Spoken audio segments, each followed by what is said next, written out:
Thank you, Mr. President. Mr. President, I'm coming down on the Senate floor once again to talk about another Congressional Review Act, a resolution that I'm encouraging all my colleagues, Democrats, Republicans, by the way, our last one on the National Petroleum Reserve of Alaska right here, was bipartisan. I want to thank Senator Fetterman for his support here. This is a really big one, Mr. President, and some people are like, geez, Senator Sullivan, Senator Murkowski, you're down here a lot on these CRAs.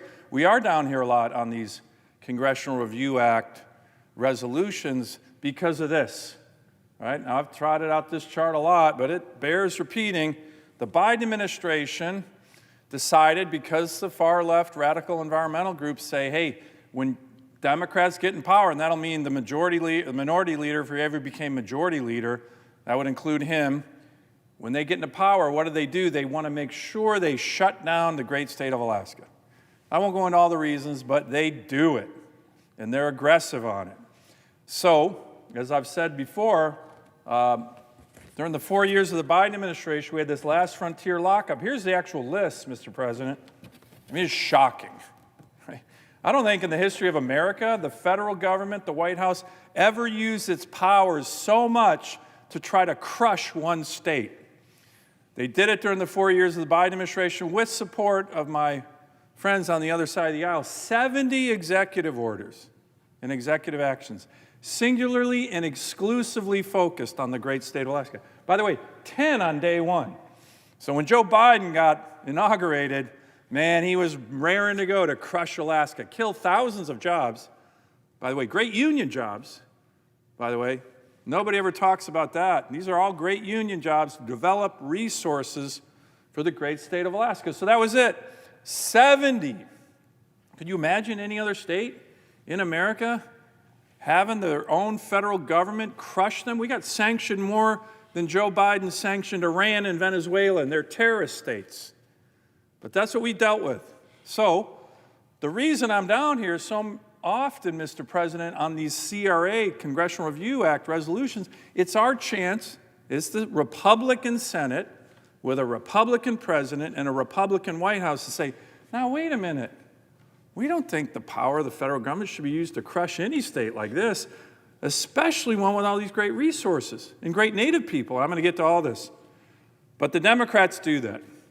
So I'm asking my colleagues on one of these, I can't remember which one, there are several dealing with ANWR, to rescind the Biden rule, get it over to the president, and sign it into law. Now, I'm going to talk about the ranking member from New Mexico who just came down and spoke against this.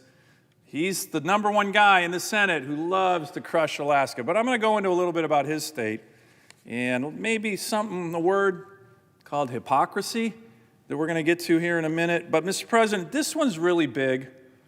The CRA that the Biden administration did to lock up ANWR, because of all the CRAs, a lot of these were illegal. They're illegal. They go against what Congress says the law is, and the executive branch just wouldn't do it, wouldn't follow suit. But the ANWR one was particularly illegal. So, Mr. President, in 2017, in the 2017 Tax and Jobs Cuts Act, the Congress of the United States, after debating this topic for almost 40 years, we said the coastal plain of the Arctic National Wildlife Refuge is going to be open for resource development. Responsible resource development, we have the highest standards on resource development in the world in Alaska.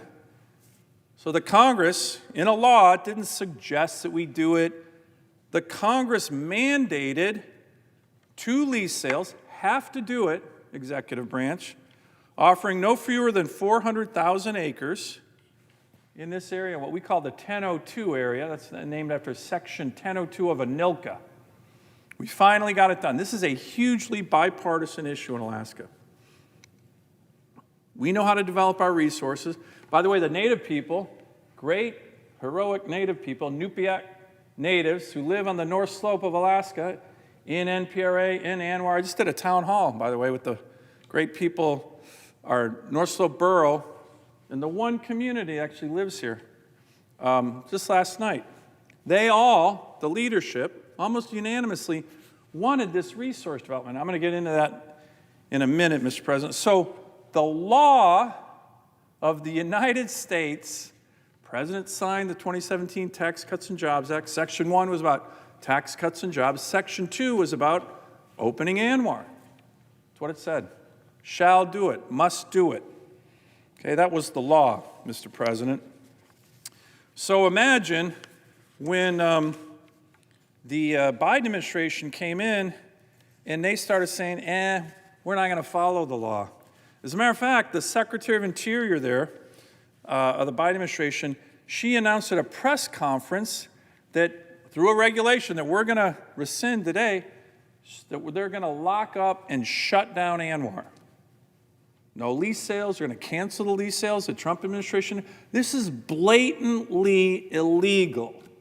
None of my colleagues on the other side of the aisle said, wait a minute, you can't do that. You're violating the law. They talk about a lot of administrations violating the law, but when it came to Alaska, Joe Biden violated the law every day almost.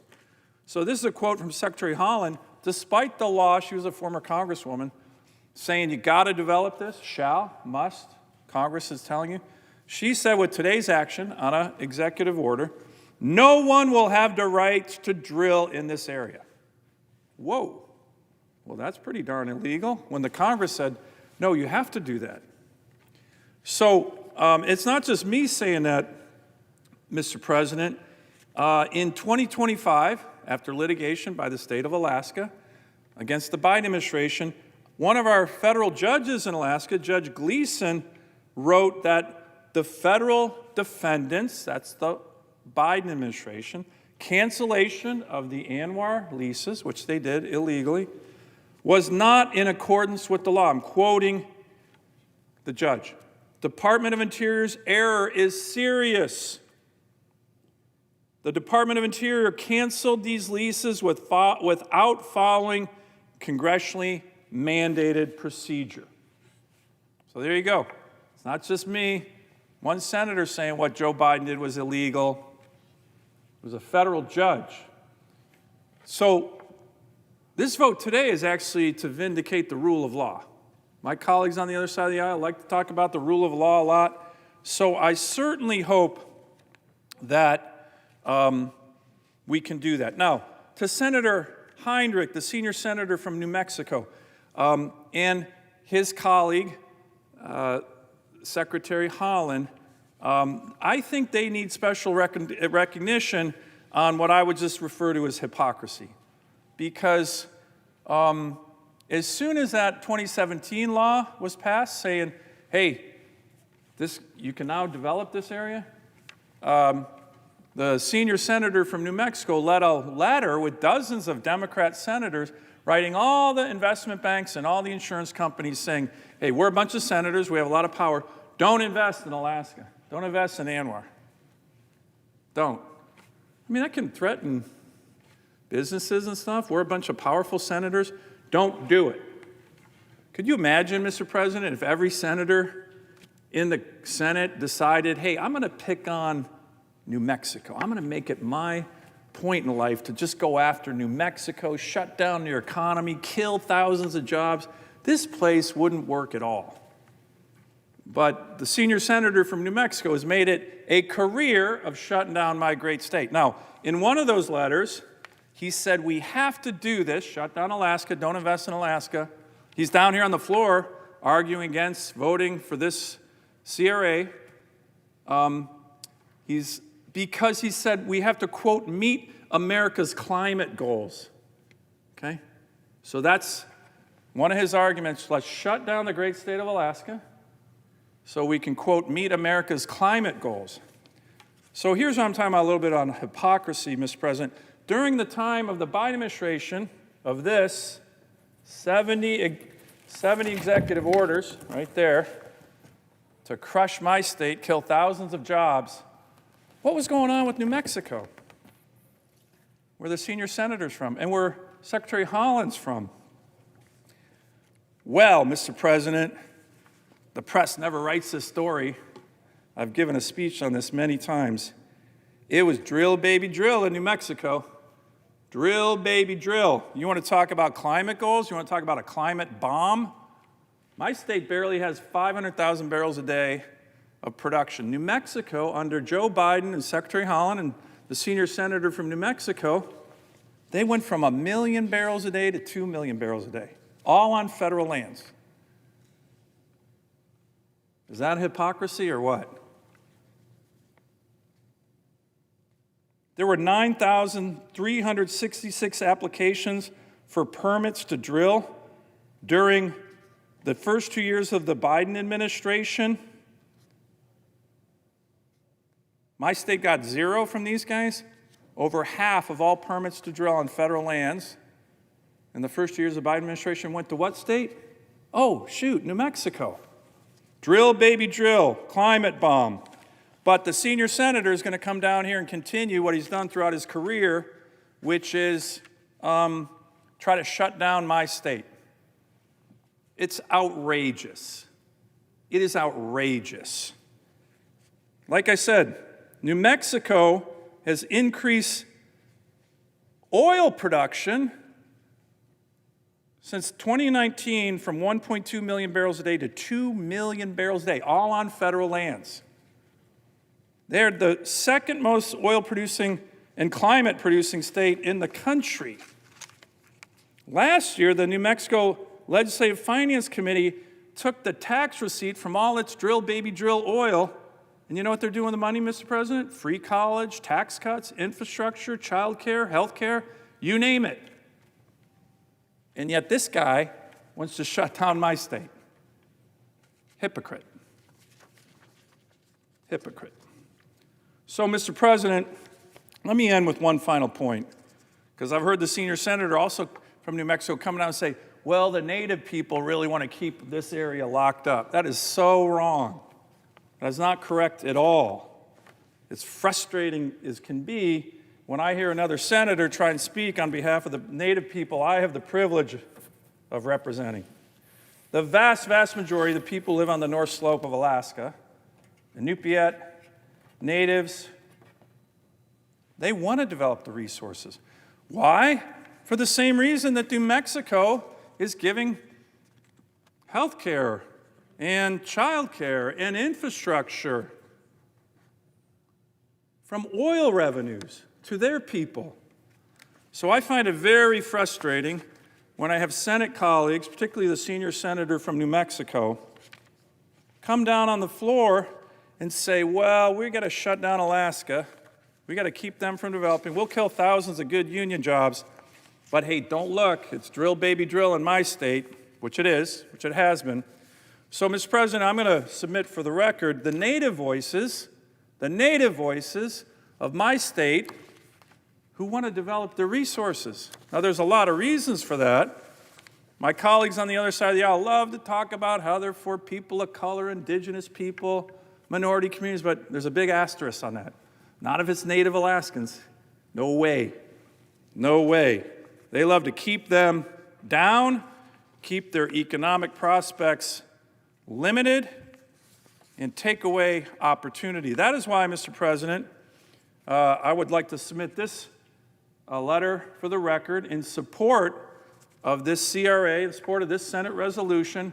This is from the trilateral group of the Inupiat community of the Arctic Slope. So this is the tribe, all the tribes on the North Slope of Alaska, right here. They're for it. The North Slope Borough, I just did, like I said, a town hall and presentation in front of them. That's the borough here, the North Slope Borough. That's the elected officials, almost all who are Alaska Native. Maybe all of them are Alaska Native, including the mayor, including the president of the borough, are good friends of mine. By the way, that borough, I think, is about the size of Montana, Mr. President, so it's pretty big. And the Alaska Native corporations, too. So this is the trilateral, and they say this is a really important Senate resolution. So these are the Native people of my state who live where this action that we're taking here on the Senate floor is going to take place. And they're saying that this is absolutely critical to their sovereignty, to their economic development, to their cultural heritage. It's a very powerful letter, Mr. President. I'd like to submit it for the record. There's also what we call the Voice of the Inupiaq, another group similarly situated, all Alaska Natives, all from this area, and they were established to speak with a unified voice for the Native people on the North Slope, to preserve the advancement of the Inupiaq culture, economic self-determination, and all the board of directors on this organization unanimously support this resolution. I'd like to submit this letter for the record. Without objection. And finally, Mr. President, it's important to know that the Trump administration is also fully supportive of our Senate resolution in terms of this CRA. This is a statement of administrative policy where it states this administration strongly supports passage of H.J. Res. 131, and I'd like to submit that for the record, Mr. President. Without objection. So why do our Alaska Native people so strongly support this CRA, the one that we did on the National Petroleum Reserve of Alaska a couple weeks ago? Why? Well, I've talked about this many times, Mr. President, but I'm going to do it again because it's really important. Yeah, it's jobs. Yeah, it's economic self-determination. All of those are really important. It's having the federal government actually work with them and listen to them. By the way, on the National Petroleum Reserve of Alaska, Biden shut down. The Native people from the tribe, from the ANC, from the borough came to Washington, D.C. 8 times. They flew 4,000 miles, 8 times, to meet with Secretary Holland to say to her, don't do this. We are the people of the region. We're the Native people of the region. Don't issue this regulation that's going to lock up opportunities for us. It's going to lock up health care, going to lock up healthier living. And you know what, Mr. President? She never even met with them. Never met with them. They flew her 8 times. Never even met with them. Talk about canceling Native voices. But why does it matter? Well, I think this chart explains a lot, Mr. President. I've brought it on the Senate floor many times, but it bears repeating. Because I want my colleagues, I want the senior senator from New Mexico, as his state spends billions of dollars from their drill baby drill, oil revenues, climate bomb revenues. That's fine for them, right? I have nothing against that. But I do when that state's doing it, and then they try to shut down my state. He leads the charge, by the way, almost every time, which really frustrates me. But here's a really important study from the American Medical Association from 1980 to 2014, so a 25-year period, and it said, let's look at America, and where are people's lives increasing? Okay, and where are people's lives decreasing? That's horrible. We don't want that as Americans. So when you look at this chart, if you see kind of yellow, orange, red, that's actually places where the life expectancy of American citizens went down.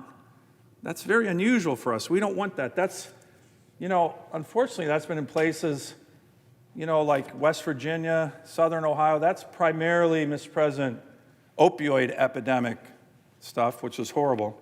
And then where's life expectancy increase? Well, you see the blue, green, blue, and then purple.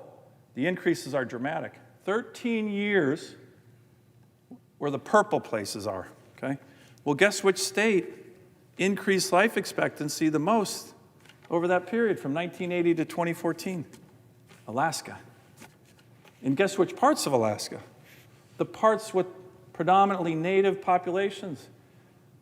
North Slope Borough, Northwest Arctic Borough, the Aleutian Island chain, some here in Southeast Alaska. Life expectancy went up by 13 years. Now, I've said this many times when I'm debating my Democratic colleagues, give me an indicator of policy success more important than the people you are representing are living longer. There isn't one. No one's ever came to me and said, well, here's a better, we're putting out less emissions. No, that's not a better indicator of policy success. So the people of my state, particularly in the North Slope Borough region, Northwest Arctic Borough region, Aleutian Island Chain region, they're living longer. Whoa, that's great. Everybody should applaud that. So why do you think they're living longer, Mr. President? Here's why they're living longer. It's responsible resource development, okay? On the North Slope, starting around 1980, we discovered and started developing the largest oil field in North America, Prudhoe Bay. In the Northwest Arctic Borough, they discovered and started developing the biggest lead zinc mine on the planet. By the way, this is all great for America, makes us stronger, but it is really great for the people of the region. In the Aleutian Island chain, because of federal law, the Magnuson-Stevens Act, we started developing our own fisheries, American fisheries, out to the 200-mile limit. So in all these areas, people started living longer. Why? They got good jobs. They got revenues for schools, for health clinics, for running water, flush toilets. A lot of these places don't even have running water and flush toilets. And yet my colleagues on the other side of the aisle are going to block this kind of development. The senior senator from New Mexico, his state is drill, baby, drill, 2 million barrels a day. They're now using that oil money for everything under the sun, infrastructure, child care, health care. But Alaska, no way. We're going to shut you down. And you know what? You're going to actually make the people I represent not live as long. So, Mr. President, that's why I come down the Senate floor. I get a little bit hot under the collar because I just see this blatant hypocrisy on the other side. And I just need one Democrat beyond Senator Fetterman to vote with the people of Alaska, the Native people, for their livelihood, for an increase in how long they live. That would be a courageous vote. That would be the right thing to do. I hope that all my Republican colleagues will stand strong with us on voting yes on this important resolution, and I hope that maybe one or two of my Democratic colleagues, who, by the way, they know it's the right thing to do, this resolution will help people live longer. It'll help our country be stronger in terms of American energy. It will vindicate the rule of law after Joe Biden and Secretary Haaland blatantly violated it. So I hope all of my colleagues can join me in supporting yes on this important resolution for the Native people of Alaska, for my state, for our great nation. And with that, Mr. President, I yield the floor.